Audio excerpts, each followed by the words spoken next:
y no sabemos, imagínate. Yo recuerdo, yo no sé si os acordáis. Traductores, como los políticos. Yo recuerdo a Paco Bullo, a Futre y a no me acuerdo quién es, Michel Salgado, que comentaban para Bein Sport para Arabia. Sí, pero con traductor. Claro, con traductor, Sí. digo, y no pasaba Ya, nada. pero para presentar el partidazo de Arabia Saudí... No tengo problema. Los rótulos. Sí, que pongan traductor. Yo estoy encantado.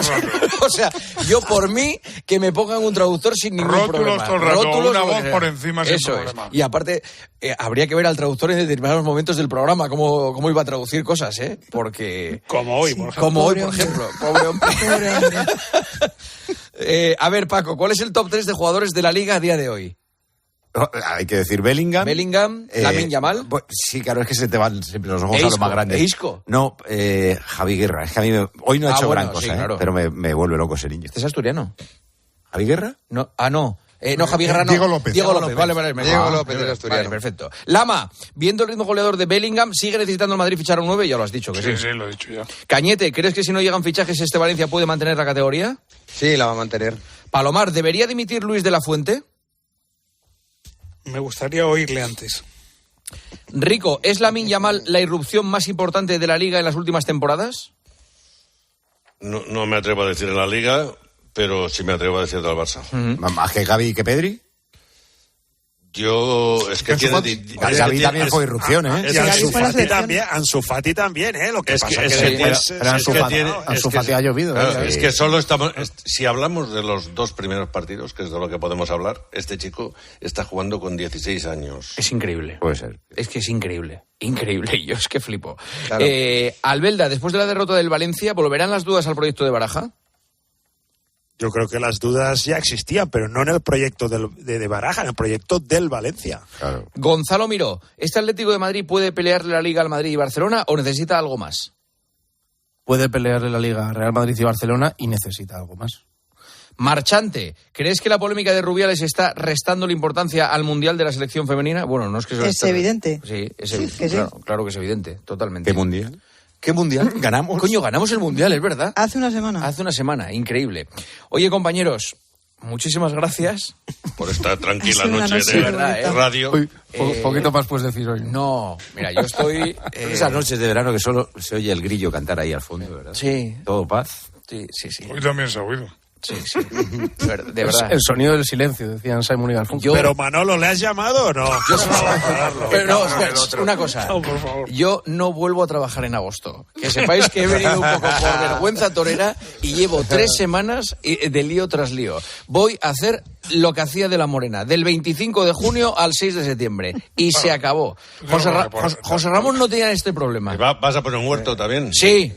Y su experiencia tenía, además. Sí. Juanma. O sea que, Venga. será por algo. Un abrazo, compañeros. Un abrazo. Adiós. Señoras, señores, hasta aquí Tiempo de Juego. Mañana 11:30 el partidazo. Y desde las 7:30 Tiempo de Juego con los 2 partidos de primera que tenemos. Y desde las 3 con el baloncesto. Y desde las 3 el baloncesto. ¿España ¿Qué jugamos? ¿España? Brasil. España. Nos jugamos Brasil, ser primeros del grupo. Brasil. Juega Neymar, por cierto, en Brasil, ¿eh? Nos jugamos ser primeros del grupo porque el otro es Irán, que está chupado. Efectivamente. Adiós, hasta mañana. Juanma Castaño. Tiempo de Juego. COPE. Estar informado.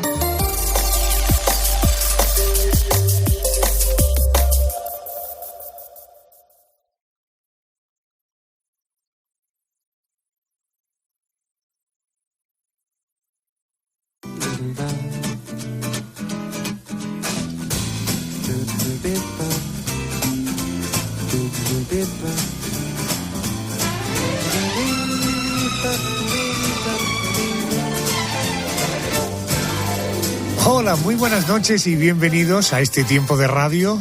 Es la llave de apertura de una nueva semana que arranca el 28 de agosto, que concluirá el próximo 3 de septiembre. Son de estos días que tienen un punto agridulce, porque decimos adiós a la temporada de verano, pero con la alegría de dar la bienvenida a la nueva temporada, a las nuevas ideas, en fin, al transcurrir de un otoño, de un invierno y una primavera. Y luego llegará el verano como este y volveremos a estar ahí. Eso es lo que tiene la radio de maravilloso. Por tanto, le decimos adiós a esta temporada con un nuevo espacio que solo pretende entretenerte. Al frente de los mandos en la realización está Javier Campos, el equipo del programa.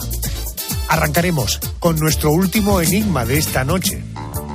Un enigma que nos va a llevar a un clásico de los enigmas, ¿verdad, Mónica? Buenas noches. ¿Qué tal? Buenas noches. Pues imagínate, vamos a hablar del enigma de hombres lobo, pero no solamente eso, hablaremos con el autor de este libro y también del libro Enigmas y Misterios de la Mar, y todo ello después de un fantástico verano que hemos pasado de la mano de la editorial Almuzara. Y esto nos llevará al boletín de las 2 de la madrugada. Y después de actualizarnos con el boletín de noticias, Yolanda Guirado, tendremos una semana más otro especial, ¿verdad? Sí, esta noche a partir de las 2 vamos a hablar con un hombre que apenas concede entrevistas, un hombre que no se deja ver en público, un hombre que consiguió adentrarse en las entrañas de la banda terrorista ETA y que fue clave para derrocarla. Su vida no es como la de los demás, se ha mudado más de 20 veces, su rostro es un misterio para todos. Vamos a hablar con Mikel Lejarza, alias Lobo. Publica sus memorias después de 40 años como espía y en el libro cuenta a fondo su vida como agente y cómo los servicios secretos lo han abandonado en más de una ocasión. Este operativo es nuestro, exijo una explicación. Su operación ha sido suspendida. En cuanto salgan iremos a por ellos. Y si se resisten, disparen a matar. Y si no está de acuerdo, lárguese como su jefe. Él ha demostrado tener sentido común. Pero bueno, ¿y qué pasa con Lobo? Para mí no es más que otro etarra. Corto. Pero bueno, ¿se han vuelto locos? Es uno de los nuestros. Pues no me gustaría estar en su pellejo porque va a haber sangre.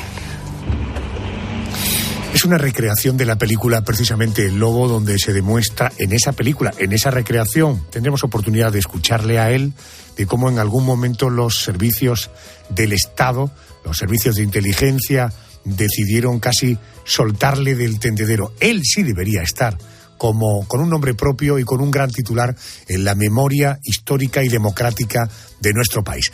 Con El Lobo hasta las 3, 2 en Canarias y después... El porqué de las cosas. Querido Pedro González, hoy nos planteamos 4 cuestiones. Como es habitual, buenas noches. ¿Por qué sale el arco iris? ¿Por qué sale el arco iris? Exactamente. ¿Y por qué tiene esos colores? Probablemente. También lo averiguaremos en el día de hoy. ¿Por qué se forman tornados? O, por ejemplo, ¿qué pasaría si nos tragara una ballena? ¿Seríamos como Jonás? No lo sé. ¿Como Gepetto? No lo sé, pero en todo caso no pienses que es una hipótesis teórica. Ha ocurrido, luego contaré algún caso. Y la última, ¿por qué nos produce estrés una mudanza? ¿Ah? ¿Por qué nos produce estrés una mudanza? Tú sabes que en el ranking de asuntos que nos producen estrés estaría en los puestos de podium el hecho de mudarse y eso asociarlo con un punto de estrés, un pico de estrés muy alto. Por eso lo van a averiguar. Venga, el porqué. Eso será en el boletín, después del boletín de las 3, 2 en Canarias y en la recta final del programa. Grandes historias de amor del cine de Hollywood. Siendo el último programa de verano, tenemos que ir a la historia más tórrida, además de reivindicar la canción española. En todo caso, nos lo anticipa Andrés García. Buenas noches. ¿Qué tal? Muy buenas, Arjona. Cuentan en Hollywood que Richard Burton vendió su alma a Elizabeth Taylor. Vaya pareja, ¿eh?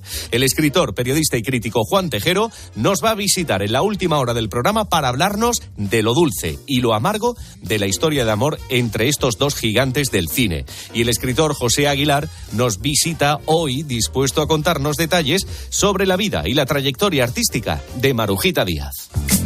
Tenemos hasta las 4, las 3 en Canarias para desarrollar estos contenidos. Arrancamos con Enigmas.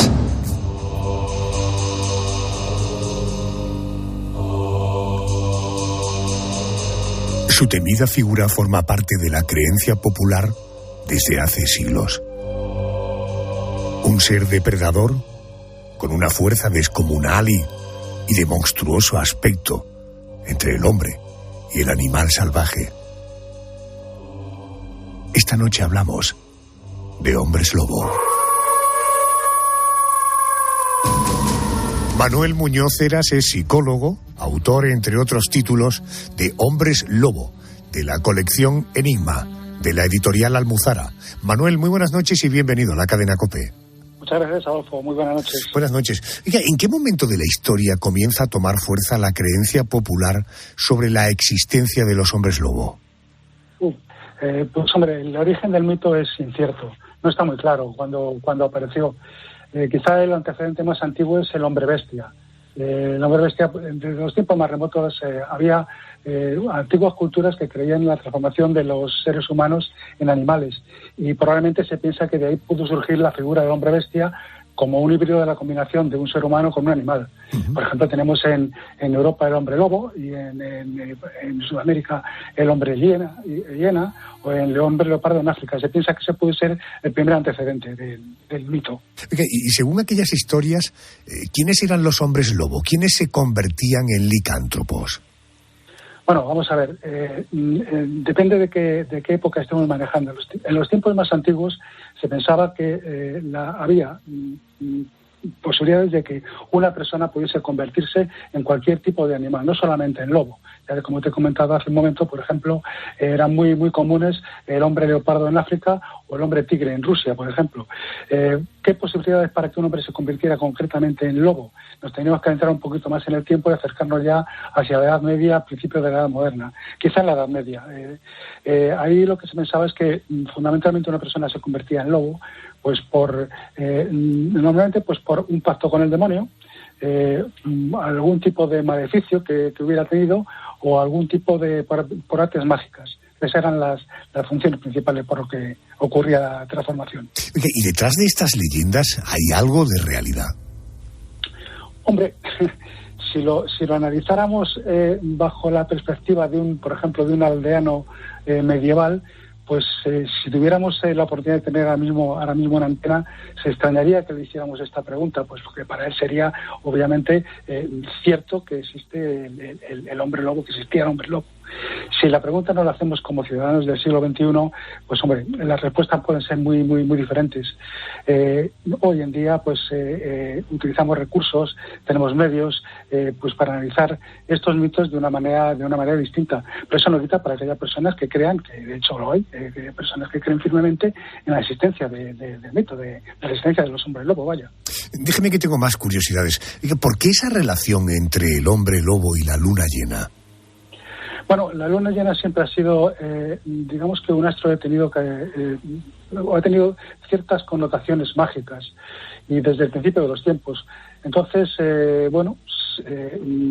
se unió al mito, quizá también pues por algo que se ha venido arrastrando a lo largo de los tiempos de que los lobos ladran a la luna. No es así, los lobos no ladran a la luna llena, eso es un mito que se une al mito del hombre lobo. Sencillamente el lobo lo que hace es no es que huya a la luna llena, sino que alza la cabeza hacia arriba, parece que mira a la luna, pero lo que hace es poner el aparato fonatorio de una manera especial para que surja el aullido adecuado. O sea, no es que esté aullando propiamente la luna. Y bueno, pues como te digo, la luna siempre ha tenido desde los tiempos más antiguos un carácter mágico. Es curioso, ¿verdad? Que para poder emitir ese aullido tiene que poner esa posición y da la impresión de que está mirando a la luna, y como hemos asociado el aullido del lobo con la luna llena, ¿no? Oiga, más allá de creencias populares, de historias del pasado, ¿hay culturas que en nuestros días sigan manteniendo vigente la figura del temido hombre lobo? Sí, lo encontramos en muchísimas culturas. Quizá lo único que habría que apuntar aquí es, como te decía hace un momento, que el análisis que se hace en la actualidad del mito es muy distinto al que se hacía, por ejemplo, 200 años atrás. En el libro, por ejemplo, hago una narrativa cronológica, pues lo que ha sido el pensamiento desde los tiempos más antiguos, sobre todo recorriendo la época medieval en relación al mito, y llegamos a la actualidad y lógicamente cambia mucho lo que es la percepción. Como te decía hace un momento, pues tenemos otro tipo de recursos y efectuamos otro tipo de análisis, pero aún así sí que ha habido gente todavía que sigue creyendo perfectamente en estas cosas.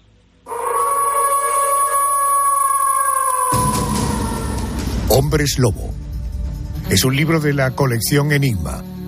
Lo publica la editorial Almuzara y lo firma Manuel Muñoz Heras. Manuel, gracias por atenderme. Buenas noches. Muchas gracias a ti.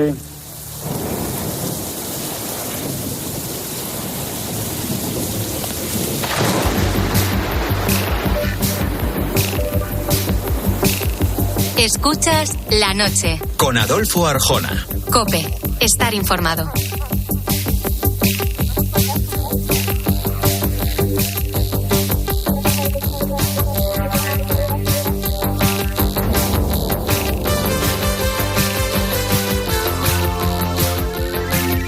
El mar está lleno de misterios y de enigmas. La ciencia no ha podido descifrar, e incluso gente de la mar que lleva navegando toda la vida no encuentra explicación a experiencias que le han contado o que han vivido en primera persona. Bueno, en descifrar algunos de sus misterios anda metido el marino y buzo profesional Iván Figueiras. Muy buenas noches. Muy buenas noches. Vamos a ir directamente al grano. ¿Qué hay detrás de las famosas desapariciones de barcos y submarinos que jamás se vuelve a saber nada de ellos? No sé, como la del famoso Triángulo de las Bermudas. Uy, ahí hay mucho. Y me explico. O sea, en los océanos desde hace miles de años han desaparecido barcos. Luego, cuando hemos tenido aviones, han seguido desapareciendo aviones. Ya sabemos el famoso MH370. Submarinos, ahí somos especialistas. Nosotros desaparecemos y hasta años más tarde no se sabe dónde nos hemos quedado muertos, ¿no? Y lo que pasa que el Triángulo de las Bermudas es una cosa aparte. Vamos a partir de que el Triángulo de las Bermudas es una absoluta falacia.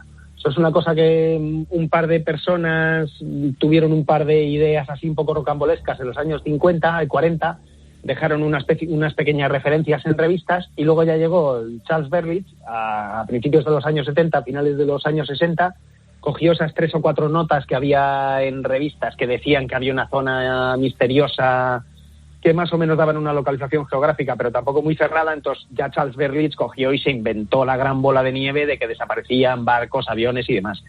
Hoy sabemos, bueno, lo sabemos no hoy, sino al día siguiente de que Charles Berlitz hiciera su libro, que era todo mentira. O sea, los casos de los que hablaba Charles Berlitz no sucedieron en la zona del Triángulo de las Bermudas, que está entre Puerto Rico, Miami y las Bermudas. Prácticamente ninguno de los casos de los que él hablaba habían sucedido allí. Berlitz demostraba un absoluto desconocimiento de temas como el Mary Celeste, el USS Cyclops y demás. O sea, básicamente él se inventó una milonga que ahora mismo se cree todo el mundo. Pero vamos, hay pruebas de que en el Triángulo de las Bermudas no desaparecen más barcos y más aviones que, ojo, que en cualquier otro lugar del mundo. Por ejemplo, cualquier pantano que haya por el centro de España. Oye, es una milonga. Así de claro. Es una milonga también la existencia de buques fantasmas como, por ejemplo, el superconocido holandés errante. No. Eso sí que no. Lo que decía del Triángulo de las Bermudas, por ejemplo, es porque en el Triángulo de las Bermudas no tiene nada especial. De hecho, al revés, es un sitio muy tranquilo donde navegar es más seguro que en otros sitios, mientras que, por ejemplo, en el Mar del Norte o el Atlántico Norte o el Cabo de Hornos son lugares terribles, ¿no? Pues con lo de los barcos fantasmas pasa justo lo contrario. Es que además hay mucha confusión. O sea, el holandés errante, por ejemplo, no es un barco fantasma. Es un buque espectral, que es muy distinto, que es algo parecido a una casa encantada que está por alta mar. Un barco fantasma realmente es un término marinero de toda la vida que se utiliza para calificar un barco que aparece vacío, sin ninguna tripulación y al que aparentemente no le pasa nada. Pues muy, muy habitual. Por ejemplo, los barcos fantasmas que estaban apareciendo ahora en Japón, que vienen claramente de Corea, son pescadores que se mueren ahí en alta mar, los pobres, y aparecen sus barcos vacíos. El Mary Celeste es el barco fantasma más famoso que hay. O aquel pesquero que se llevó el tsunami de 2011, se lo llevó de Japón, lo sacó del puerto en el que estaba y apareció en la costa de Estados Unidos 1 año y medio más tarde, completamente vacío. Eso es un barco fantasma. Ya el holandés errante, que es un fenómeno muy raro porque así a primera vista los que somos escépticos nos clama un poco al cielo, ¿no? Diciendo que es este barco ahí que parece un fantasma, que va contracorriente aunque no haya viento y demás, con todas las maldiciones, todo lo que conlleva. Lo que pasa que, claro, ha habido una cantidad de testimonios, y algunos de ellos muy, muy numerosos, uno de ellos del que acabó siendo el rey Jorge V, casi nada al aparato, soberano del Imperio Británico y nieto de la reina Victoria.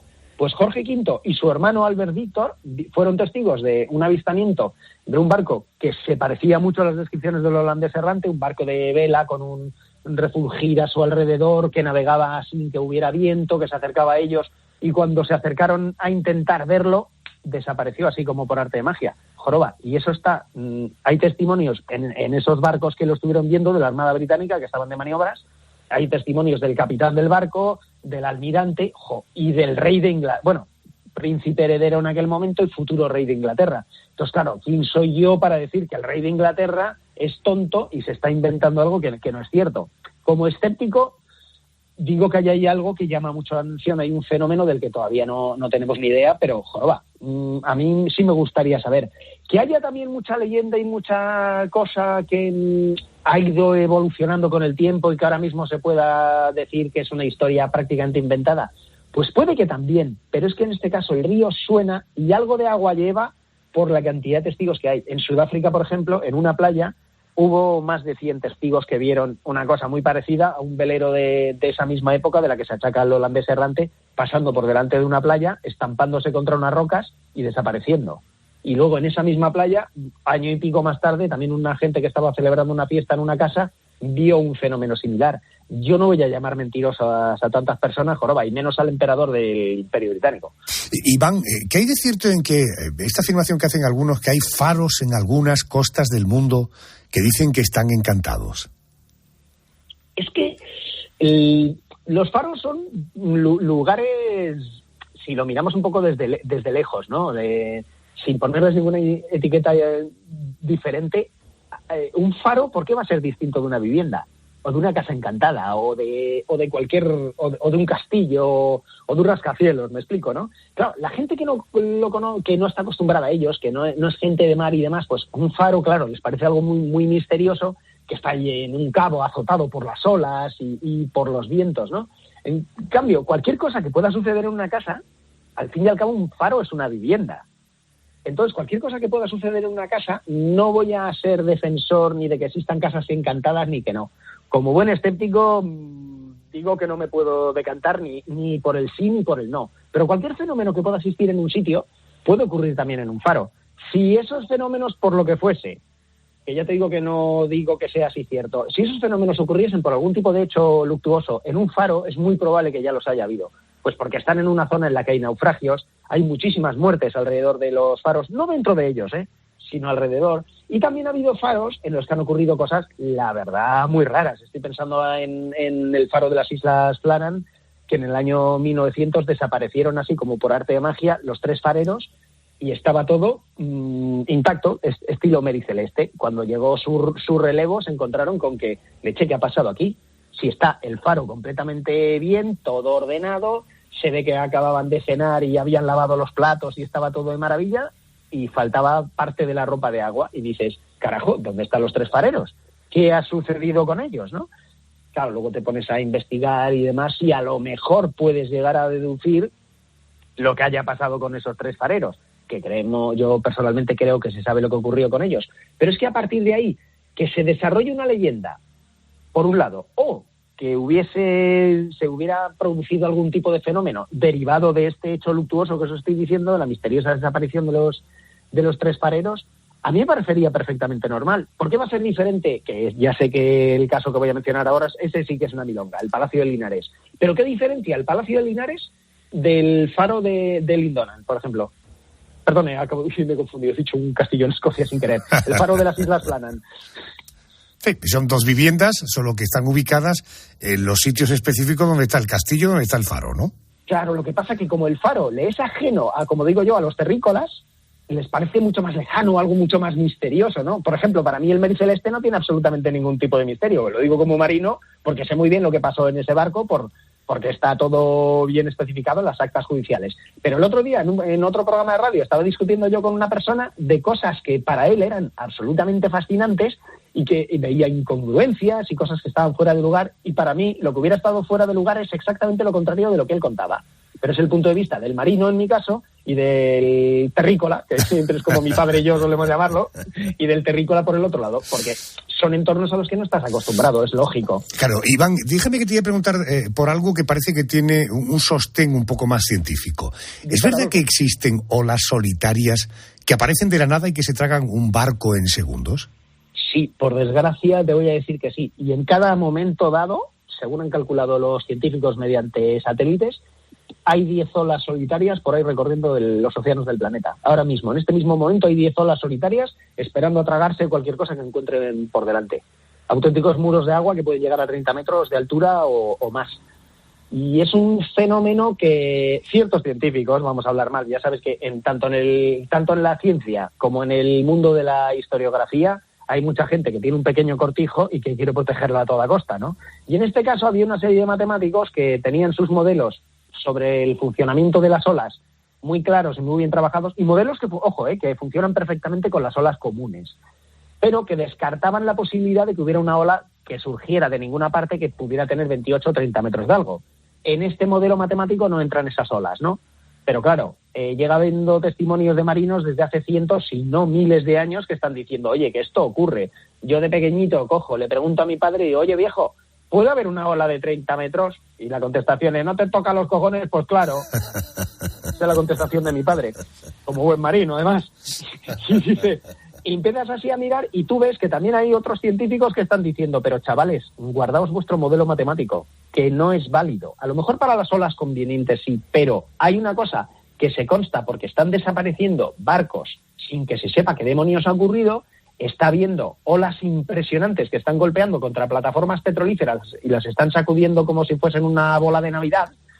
Y claro, al final, ¿qué ha pasado? Que ya ha habido pruebas incontrovertibles. Vamos a decir que la parte científica negacionista ha desaparecido por la propia ley de la gravedad y ya hay muchos científicos muy serios que están investigándolas porque sí que han contrastado, de momento han contrastado que por desgracia es un fenómeno que ocurre, pero que aún no sabemos exactamente lo que sucede. Y son olas que por causa desconocida empiezan a robar la energía de las olas adyacentes. Y van creciendo, y van creciendo, y van creciendo, de tal manera que pueden llegar a ser tal vez un tercio o el doble de altas de las olas que tienen a su alrededor, de tal manera que destacan sobremanera. Ellas siguen robando la energía mientras se van desplazando. Es parecido a las olas de los tsunamis, con una diferencia, que la ola del tsunami no existe en alta mar y se va creciendo conforme llegas a la costa y el fondo va subiendo. Las olas solitarias, en cambio, no. Ellas no necesitan el fondo, van sobre la superficie. Entonces, claro, en muchos casos, como fue el München a finales de los años 70, se encontró con una ola que se calculaba que tenía 28 metros de altura, que se llevó el barco por delante. Lo único que hemos sabido del München ha sido que encontramos un bote salvavidas con los pescantes, o sea, las grúas que sujetaban el bote, arrancadas por completo. O sea, que algo a 28 metros de altura, que es donde estaban esos pescantes, tuvo la fuerza suficiente como para arrancarlos. O sea, imaginaos, Y por eso se sabe precisamente que existen esas olas. Ahora mismo ya se han podido estudiar más, hay algunas que están incluso filmadas, fotografiadas, y que dices, madre de Dios, ¿esto qué es? Ahora ya no hay duda. Eso sí, a mí no me gustaría nada toparme con una, porque las posibilidades que tienes de sobrevivir a eso, si vas en un submarino, puede. Si vas en un barco convencional, hasta el mismísimo Queen Elizabeth II, un liner de grandísimas proporciones, casi 300 metros de eslora y demás, o sea, un sucesor del Titanic mucho más grande que el Titanic, ¿no? Pues el Queen Elizabeth II se salvó porque el patrón era muy bueno y surfeó la ola. Pero así, como suena, surfeó la ola con un barco de casi 300 metros. Si no es por eso, el Queen Elizabeth II, que para mí es el barco más bonito de la historia, ahora mismo estaría en el fondo del mar, para que os hagáis una idea.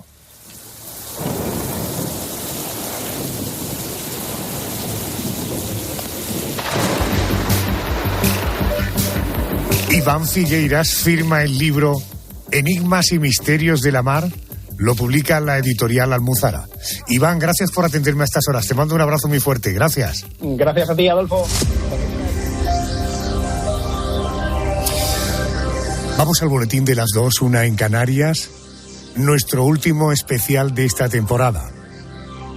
Hace muchos años tuve oportunidad de sentarme delante de un micrófono con alguien que merece que esté en la memoria democrática de nuestro país. Te hablo de Mikel Lejarza, el Lobo. Hace muy poquitas fechas se ha publicado un libro escrito por Fernando Rueda, que nos pone al día de quién es Mikel Lejarza, el Lobo. Vamos a las noticias y mantendremos con él inmediatamente una conversación. Último especial de la temporada, por tanto, a partir de la semana que viene. A partir de las 2, 1 en Canarias. Nuevos especiales en la noche de Arjona. Gracias por estar ahí todo el verano. Gracias por seguir con nosotros. Venga, noticias, que luego seguimos.